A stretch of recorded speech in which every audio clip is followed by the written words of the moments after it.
আসসালামু আলাইকুম সবাইকে, আশা করি সবাই ভালো আছেন। আপনারা জানেন খালিদ ফারহান ভাই আমাদের অফিসে ভিজিট করে গিয়েছে রিসেন্টলি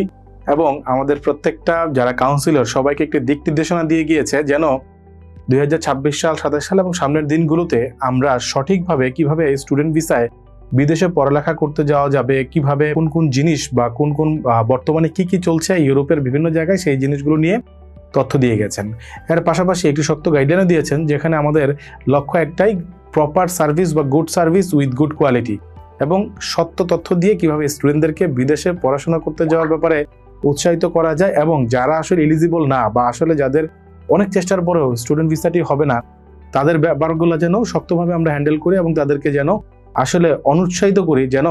তারা আসলে বিদেশে পড়তে যাওয়ার থেকে বাংলাদেশে বা অন্যান্য ইন্ডাস্ট্রিতে ভালো করবে এমন বিষয়গুলো নিয়ে কাজ করা শুরু করে। আমি খালিদ ভাইকে প্রশ্ন করেছিলাম যে খালিদ ভাই আসলে বর্তমানে এই সময়ে সবচেয়ে বেশি জনপ্রিয় লার্নিং সোর্স কোনটা বা লার্নিং সবচেয়ে কোনটাতে বেশি হলে আমাদের স্টুডেন্টরা বা যারা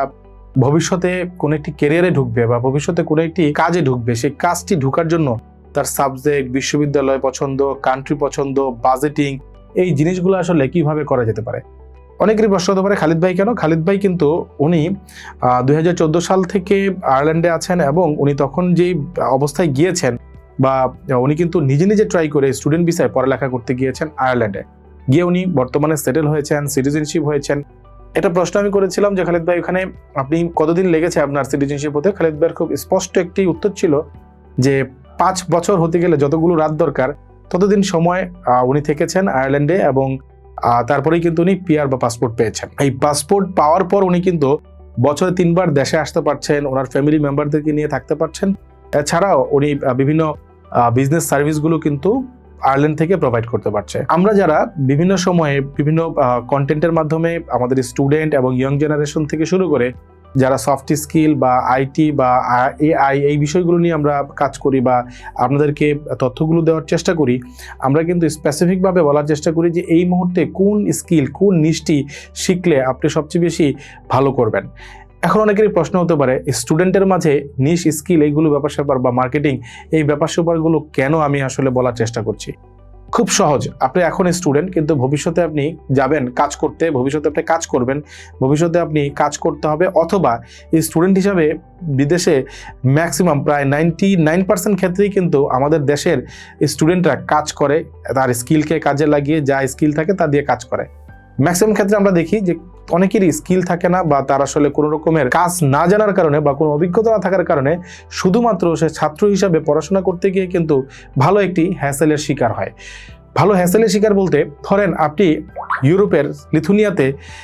যদিও লিথুনিয়া একটি সেনজেনভুক্ত কান্ট্রি, এই সেনজেনভুক্ত কান্ট্রিতে পড়াশোনা করতে যাবেন, খরচটা যদিও কম, 3 থেকে 3,500 ইউরোতে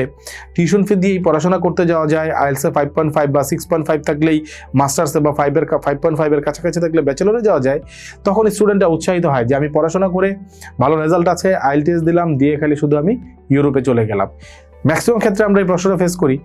ইউরোপের সেনজেনভুক্ত কান্ট্রিগুলোতে আসলে ইনকাম করে কি ছাত্রছাত্রীরা চলতে পারে কিনা। এই যে ইনকাম করে ছাত্রছাত্রীরা চলতে পারে কিনা এই বিষয়টাকে কিন্তু এলোবরেট করার জন্য আমি বারবার বলি ছাত্রছাত্রীদেরকে বা স্টুডেন্ট বা গার্জিয়ান যারা আমার ভিডিওগুলো ফলো করেন, আমাকে ফলো করেন, আমাদেরকে দেখেন, যে দেখেন প্রথমত এআই যুগে যেখানে খালিদ ফারহান ভাই সবসময় সবচেয়ে বেশি, আমি একটা পডকাস্ট আমাদের রিসেন্টলি আসবে খালিদ ফারহান ভাইয়ের সাথে, এই মুহূর্তে এআইয়ের কোন কোন জিনিসগুলো নিয়ে উনি সবচেয়ে বেশি কাজ করেন এবং কত পার্সেন্ট ওনার ডেইলি লাইফের এআই দিয়ে উনি সলভ করেন। তো যেখানে উনি সবচেয়ে বেশি এআই নিয়ে কাজ করেন এবং এআই দিয়ে ওনার ডেইলি লাইফগুলোকে কাজের মধ্যে লাগান, তো সেইখানে যদি আপনি এআই বা আইটি বা এইসব জিনিসপত্র না জানা থাকে এবং ইউরোপের কোনো একটি ভালো কান্ট্রিতে গিয়ে আপনি পড়াশোনা করতে যান এবং পাশাপাশি কাজ করতে যান, আপনি কিন্তু সরাসরি একটু ধাক্কার মধ্যে পড়বেন। কারণ আপনাকে অবশ্যই কোনো না কোনো স্কিল নিয়ে যেতে হবে, স্কিলটাকে প্রপার ইউটিলাইজ করার মতো যে জায়গাতে আপনার স্কিলটা কাজে লাগবে সেই জায়গাটা আপনার খুঁজে বের করতে হবে এবং ওখানে গিয়ে কাজ করতে হবে। প্রথমত আপনি যদি আমি একটু বলি যে এআই জানা থাকলে আপনার অনেকগুলো বিষয়ের উপরে বেনিফিট হতে পারে। এআই দিয়ে আপনি কিভাবে সহজে এবং একটি স্মার্ট কাজের আউটপুট দিতে পারবেন সেটা আপনি যেমন শিখতে পারবেন, এর পাশাপাশি সেই কাজটা যদি আপনি ঠিকমতো আউটপুট দিতে পারেন, আপনি যেখানেই কাজ করেন না কেন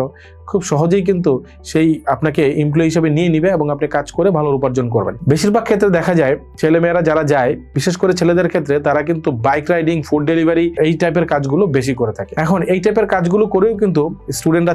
চলাফেরা করে, খাওয়া দাওয়া করছে, টিউশন ফি দিচ্ছে এবং বাংলাদেশেও মাঝে মধ্যে কিছু টাকা হয়তো পাঠায়। আপনি বাইক রাইডিং বা ফুড প্যাকেজিং এই টাইপের কাজ হয়তো বা গিয়ে পাচ্ছেন না পাওয়ার কারণে কমপ্লেন সবচেয়ে বেশি ইউরোপের বিভিন্ন জায়গায় কাজ থাকে না। এই জন্য আপনারা চাইলেই কিন্তু আমাদের মাধ্যমে খালিদ ফারহান ভাইয়ের যে কোর্সগুলো আছে এগুলো দেখতে পারেন, অথবা নিজেও কিভাবে এআই কে কাজে লাগিয়ে আপনি আপনার ক্যারিয়ারকে সামনের দিকে এগিয়ে নিয়ে যেতে পারেন, কোন ডিভিশনে কাজ করলে আপনি এআইটা শিখলে কোন জায়গাগুলোতে আপনি কাজ করলে ভালো ইনকাম করবেন সেই জায়গাগুলোর ব্যাপারেও সাজেশন নিতে পারেন। আমি চাই না যে আপনি শুধুমাত্র একটা স্টুডেন্ট হিসেবে শুধু পড়ালেখা করতে যান, কিন্তু বর্তমান দুনিয়ার যে পরিমাণের এগিয়ে যাচ্ছে, যে পরিমাণের কাজ চলতেছে বা যে পরিমাণের ইমপ্রুভাইজ হচ্ছে, আপনি আর কাছাকাছি না থেকেই শুধু একটা স্টুডেন্ট ভিসা অ্যাপ্লাই করলেন, ভিসা হলে আপনি চলে যাচ্ছেন, গিয়ে আপনি স্ট্রাগল করছেন, এই বিষয়গুলোর মধ্যে না থাকতে আমার এই বছর থেকে শুরু করে একটা টার্গেট আমি নিচ্ছি, যেখানে স্টুডেন্টরা কি কাজ শিখে গেলে, কি ম্যানার, কি বিহেভিয়ার, কোন সফট স্কিল, হার্ড স্কিল জানা থাকলে একটা স্টুডেন্টের কাজ পাওয়া ইউরোপে সবচেয়ে সহজ হয়ে যাবে, অথবা ইউরোপের ভালো জায়গায় তারা কাজ খুঁজে পাবে। এছাড়াও লিথুনিয়াতে যারা যাবেন তাদেরকে তো আমরা আগেই বলেছি আমরা চাকরির ম্যানেজ করে দিব লিথুনিয়ার বিভিন্ন প্রতিষ্ঠানে অথবা আমাদের প্রতিষ্ঠানের মাধ্যমে। তো যারা আপনারা বিদেশে পড়ালেখা করবেন চিন্তা করছেন, তারা কিন্তু চাইলে আমার সাথে যোগাযোগ করতে পারেন, আমার ভিডিওর কমেন্টে অথবা আমার মেসেজ অপশনে গিয়ে মেসেজ দিতে পারেন এবং আপনাদের প্রোফাইলটি আমার ইমেলে পাঠাতে পারেন। আমি চেষ্টা করব আপনাদেরকে সর্বাত্মক একটি সাহায্য করার অথবা সর্বাত্মক সব জিনিস দিয়ে আপনাদেরকে সহযোগিতা করার। তাই দেখা হচ্ছে পরবর্তী কোনো ভিডিওতে। যা জানতে চান কমেন্টস করতে পারেন, চেষ্টা করব পরবর্তী ভিডিওগুলোতে আপনাদের জন্য ভিডিও তৈরি করে প্রপার ইনফরমেশন সাবমিট করার।